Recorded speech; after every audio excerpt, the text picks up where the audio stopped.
بسم الله الرحمن الرحيم القارعة. The single greatest church in Christendom was now a mosque. ما القارعة وما أدراك ما القارعة يوم يكون الناس كالفراش المبثوث. The Hagia Sophia became the inspiration for all Ottoman domed mosques to come. But none would ever match its size and scope, and it belonged to Mehmet the Conqueror.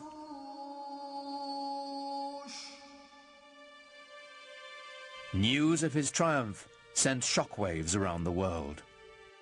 For Europeans, it was a concomitant disaster. Constantinople was, after all, the new Rome. It was Constantine's capital city. It was the symbol of Christian dominance in the East.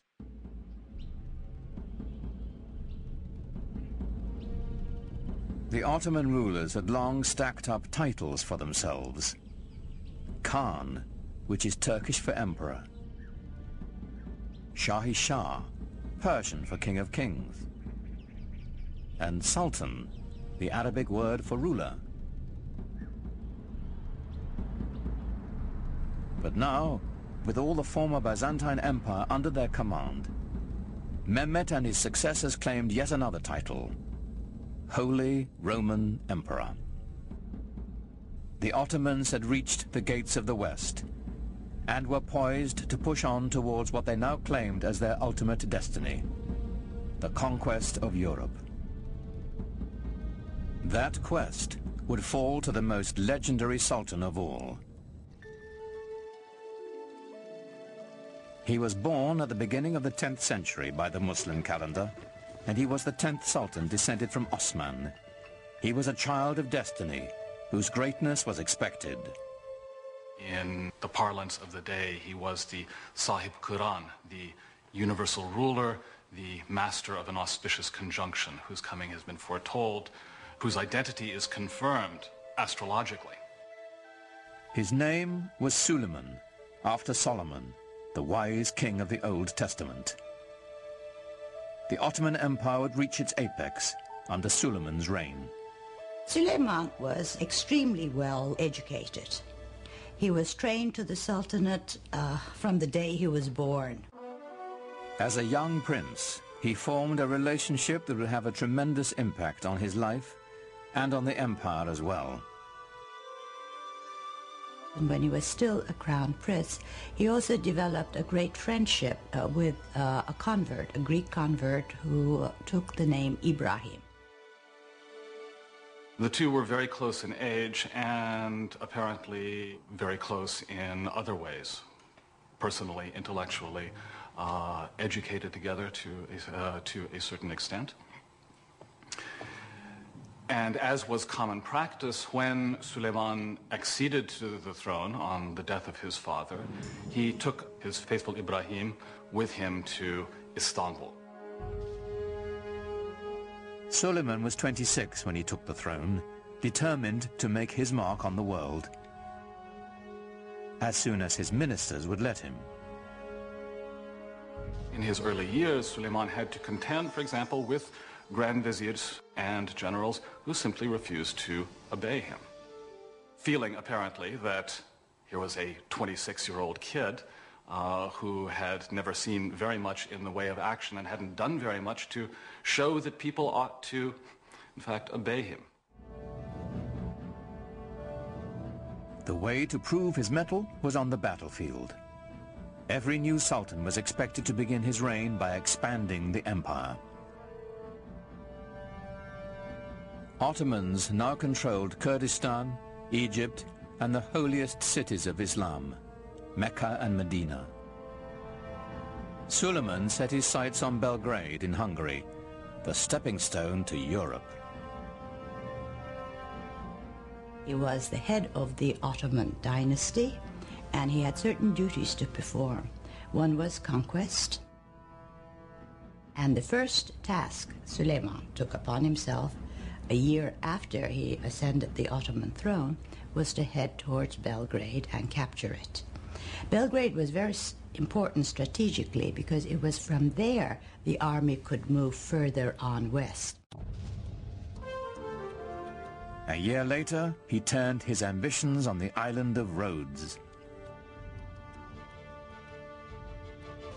The tiny island was a troublesome outpost of Christianity in an otherwise Ottoman sea. It was also a haven for pirates, preying on Muslim trade ships.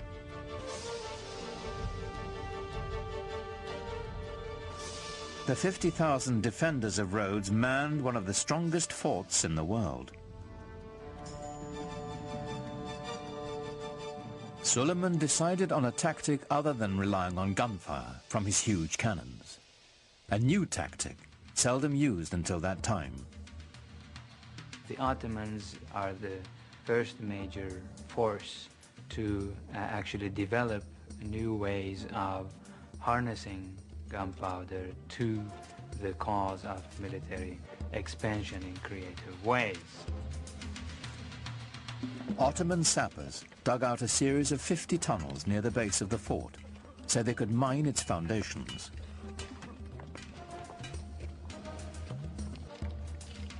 Performing this dangerous work were expendable Christian conscripts from the Balkans.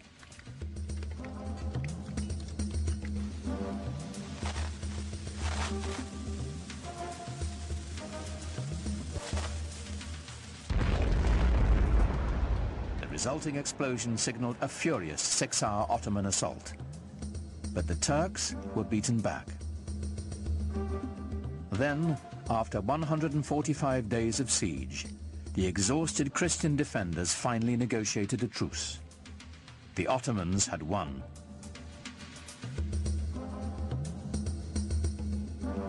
Victory did more than deliver Rhodes to the empire. Suleiman was now a sultan to be taken seriously. His march of conquest had begun.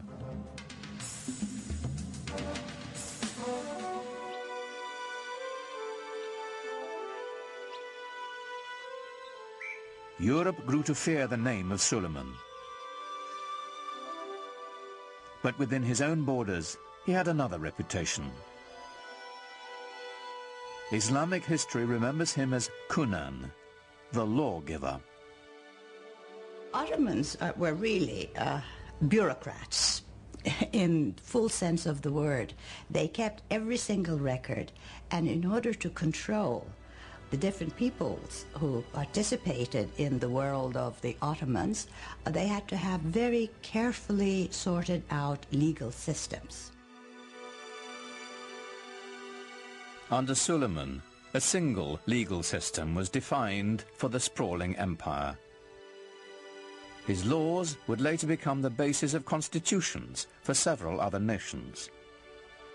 Well, Suleiman was the supreme monarch of the area. He was the center of the world.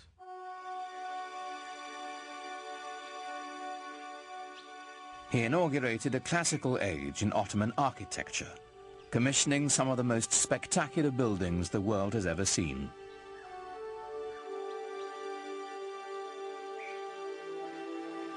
Suleiman was in a unique position of wealth and of consolidation, and he focused his attention on developing monumental architecture to commemorate his great dynasty and himself. Great religious architecture can really give people a sense of what is at the heart of the faith.